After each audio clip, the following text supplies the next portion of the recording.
Kembali bersama kami di Prioritas Indonesia, Satgas Gakum Deks Perlindungan Pekerja Migran Indonesia atau PMI berhasil menggagalkan calon PMI non-prosedural atau ilegal untuk dikirim ke luar negeri.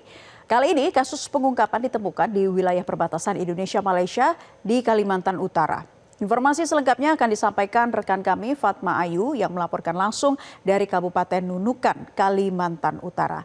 Fatma, bagaimana pengungkapan kasus tindak pidana perdagangan orang di perbatasan Indonesia-Malaysia?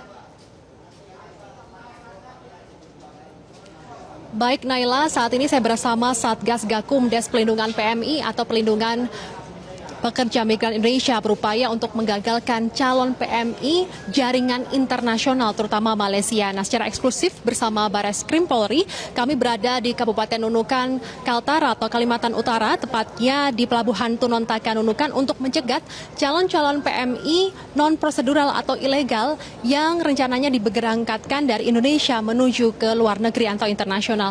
Dan di samping saya sudah ada Brigjen Pol Nurul Azizah, Direktur Tindak Pidana PPA dan PPO Bareskrim Polri. Selamat sore Bu Nurul.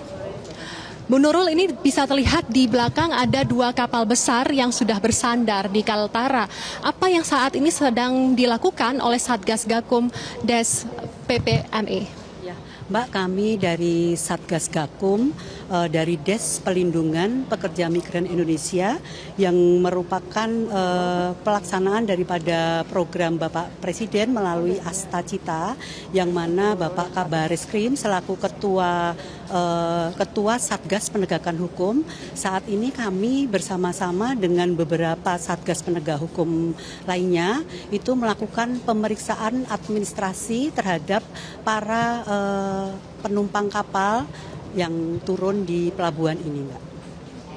Ada berapa kapal yang sudah diperiksa dan prosesnya saat ini sedang berjalan seperti apa? Update-nya seperti itu, Bu. Ya, kita sampai dengan saat ini sudah melakukan pemeriksaan terhadap dua kapal, kemudian tentu pemeriksaan sedang berjalan. Itu update yang bisa kami berikan, Mbak, untuk sampai saat ini. Ada berapa penumpang yang sudah diperiksa sejauh ini?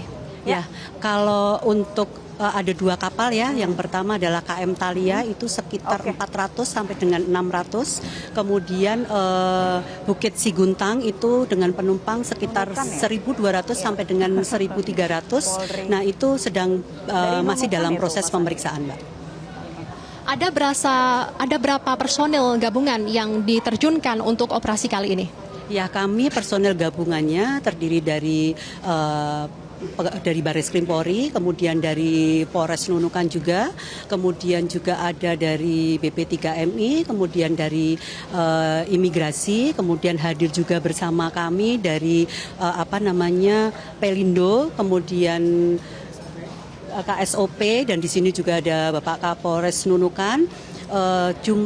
Kira-kira jumlah personel yang kita turunkan pada sore hari ini itu sekitar 200 orang. Hari ini masih terus berjalan, apakah besok juga akan dilakukan pemeriksaan dan apakah hanya di pelabuhan ini saja atau di pelabuhan-pelabuhan lainnya di Kaltara bahkan di pulau yang lain di Indonesia diperiksa? Saat ini kita sedang melakukan di sini, tidak menutup kemungkinan di pelabuhan-pelabuhan lain itu juga akan kita lakukan pemeriksaan. Terima kasih Bu Nurul untuk informasinya. Kami tunggu update bagaimana hasil dari pengungkapan dari PMI atau calon PMI ilegal yang ada di Indonesia. Demikian Naila yang kami laporkan langsung dari Kaltara. Kami kembalikan ke studio. Fatma Ayu, terima kasih untuk informasi Anda melaporkan langsung dari Kalimantan Utara. Selamat bertugas kembali. Jelajahi cara baru mendapatkan informasi. Download Metro TV Extend sekarang.